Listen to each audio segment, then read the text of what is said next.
యేసుక్రీస్తు నామములో అందరికీ వందనాలు. ప్రార్థన చేసి వాక్యాన్ని చెప్పుకుందాం.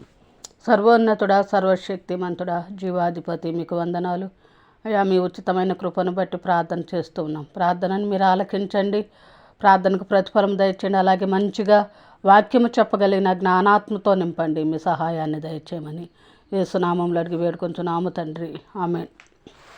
వాక్యము చెప్పుకుందాము. న్యాయాధిపతుల గ్రంథము 9వ అధ్యాయము 8వ వచనం నుండి 15వ వచనం వరకు. ఒలీవ చెట్టును గురించి, అంజూరపు చెట్టును గురించి చెప్పుకున్నాము. అలాగే ద్రాక్షవల్లి, 3వదిగా ద్రాక్షవల్లి, 4వదిగా ముండ్ల పొద, ఈ చెట్లను గురించి చెప్పుకోవాలి. ద్రాక్షవల్లిని గురించి చెప్పుకుందాం. ద్రాక్షవల్లి లేక ద్రాక్ష ఫలాలు 2 రకాలుగా ఉన్నాయి. దేవునికి కానీ మానవులకు కానీ ఉపయోగము లేనివి ఉన్నవి, దేవునికి మానవులకు ఉపయోగమైనవి కూడా ఉన్నవని చెప్పి వాక్యం చెప్తుంది. దేవునికి అలాగే మనుషులకు పనికిరాని ద్రాక్షవల్లి. రాజుల 2వ గ్రంథము 4వ అధ్యాయము 39వ వచనము. వెర్రి ద్రాక్షవల్లి, దాని వలన వండిన కూర వంట విషముగా మారిపోయింది. అంతటా ఎలీషా పిండి కొంత తెమ్మని ఆ వండిన కూరలో వేసిన తర్వాత ఆ కూరలో మరి ఏ జబ్బును కనబడలేదు అని చెప్పి దేవుని వాక్యం చెప్తుంది.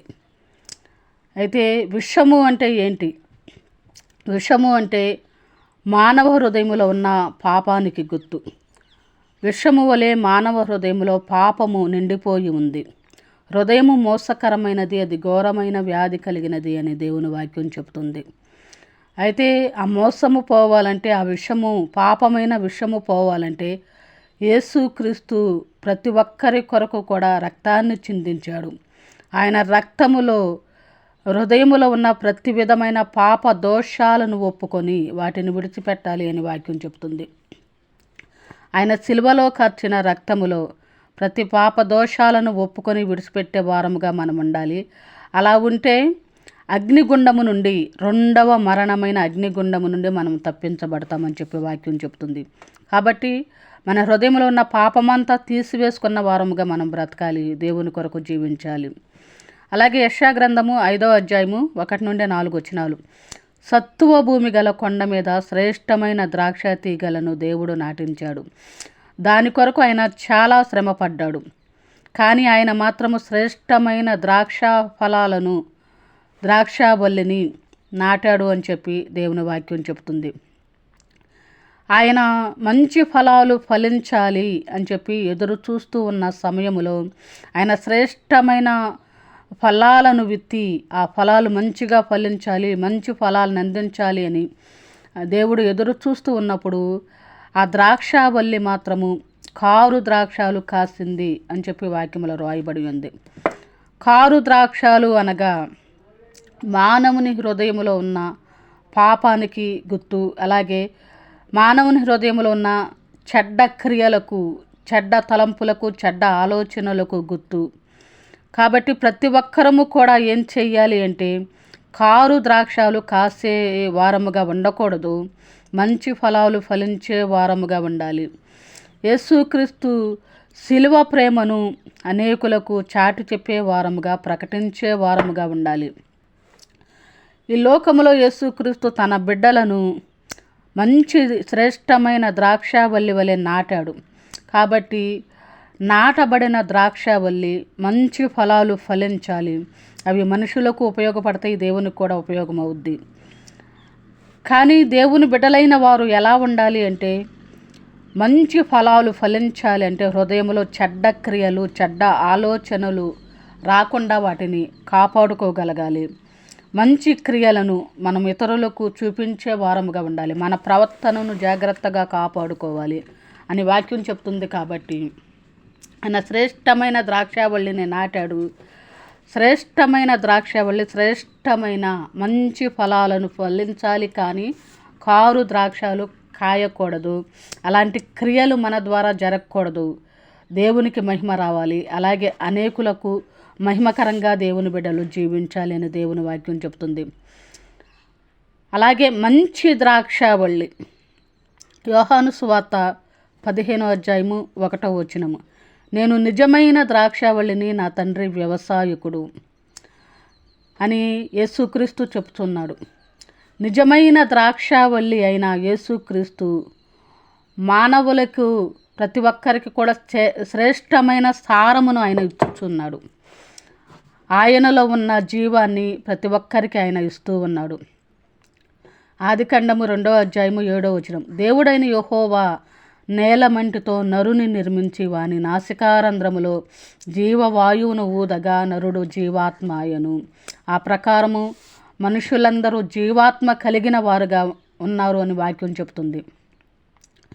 యోహాను సువార్త 7:38 నా యందు విశ్వాసముంచు వాడెవడో లేఖనము చెప్పినట్లు వాని కడుపులో నుండి జీవజలధారులు పారునని బిగ్గరగా చెప్పాను. జీవాహారమును నేనే, జీవజలమును నేనే అని చెప్పి ఆయన చెప్పుతూ ఉన్నాడు.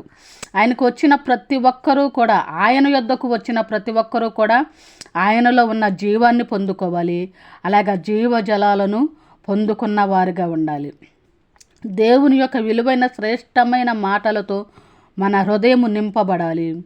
ఆ జీవజలాలను అనేకులకు పంచేవారముగా ఉండాలి. అలా ఉంటేనే మనము దేవుని రాజ్యానికి వెళ్ళగలం. యోవేలు గ్రంథము 1:5 మత్తులారా మేలుకొని కన్నీరు విడువుడి, ద్రాక్షారస పానము చేయువారులారా రోదనము చేయుడి. క్రొత్త ద్రాక్షారసము మీ నోటికి రాకుండా నాశనమాయను అని దేవుని వాక్యం చెప్తుంది. క్రొత్త ద్రాక్షారసము కావాలంటే పాతదైన ద్రాక్షారసాన్ని తీసివేసుకోవాలి. అనగా మీరు పులిపిండి లేని వారు గనుక క్రొత్త ముద్ద అవుటకై ఆ పాతదైన పులిపిండిని తీసుకోండి అని చెప్పి దేవుని వాక్యం చెప్తుంది. క్రొత్త ద్రాక్షారసము కావాలి అంటే పాత జీవితాన్ని, పాపక్రియలను, హృదయంలో ఉన్న ప్రతి విధమైన చెడును విసర్జించాలి. అప్పుడే ఈ క్రొత్త ద్రాక్షారసాన్ని మనం తాగగలము. మత్తయి సువార్త 26:26 నుండి 30 వరకు. క్రొత్త ద్రాక్షారసము అనగా యేసుక్రీస్తు మన కొరకు చిందించిన రక్తము. ఆ రక్తములో మనము మన పాప దోషాలన్నిటినీ కడుక్కోవాలి. మన హృదయాన్ని మనం శుద్ధి చేసుకోవాలి. ఆ రీతిగా మనము క్రియలను సరిచేసుకుంటూ అనేకులకు మాదిరికరంగా బ్రతకాలి.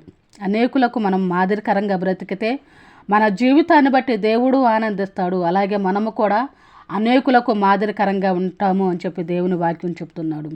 క్రొత్త ద్రాక్షారసము, యేసుక్రీస్తు రక్తము తాగాలి అంటే హృదయంలో ఉన్న ప్రతి విధమైన చెడు, అపవిత్రత సమస్తము విసర్జించాలి. ఆ క్రొత్తదైన యేసుక్రీస్తు యొక్క రక్తములో మన ప్రతి పాప దోషములను కడుక్కొని శుద్ధి చేసుకున్న వారుగా ఉండాలి. అలాగే ముండ్ల పొదలు ఎన్నో రకాలుగా ఉన్నవి, కానీ అన్నిటి స్వభావము కూడా ఒకటే. మనుషులను గుచ్చటము, మనుషులకు బాధ కలిగించేలాగా ఉండడము. ముండ్ల పొద వలన దేవునికి ఉపయోగము లేదు, అలాగే మానవులకు కూడా ఉపయోగము లేదు. మత్తయి సువార్త 27:29 ముండ్ల కిరీటము ఆయన తలకు పెట్టారు, ఆ ముండ్లు ఆయన తలలోనికి గుచ్చుకొని పోగా ఆయన ఎంతో బాధపడ్డాడు అని చెప్పి దేవుని వాక్యం చెప్తుంది. ఆ ముండ్ల కిరీటము వలన దేవునికి ఎంతో బాధ కలిగింది. కానీ ఆ బాధను ఆయన భరించాడు. ఎందుకు అంటే తన రూపంలో ఉన్న మనుషులెవరో నశించిపోవద్దు, ఆ నరకాగ్ని పాలు కావద్దు అనే ఉద్దేశంతో ఆయన ఎంతో ఆ ముళ్ళ వలన బాధ పెట్టబడ్డాడు. అలాగే మత్తయి సువార్త 13:7 పడిన విత్తనములు పెరగకుండా అణిసివేసే స్వభావము ముండ్ల పొద యొక్క స్వభావము. సంఘములో అలాంటి మనుషులు కూడా ఉంటారు. వాక్యము వారు వినరు, వినేవారిని కూడా విననివ్వకుండా ఉంటారు. వాక్యము వింటూనే, మందిరానికి వస్తూనే ఇతరులను గుచ్చి బాధ పెట్టే స్వభావము ఎందరిలోనూ ఉంటుంది. అలాంటి స్వభావాన్ని ప్రతి ఒక్కరూ తీసివేసుకోవాలి అని చెప్పి దేవుని వాక్యం చెప్తుంది.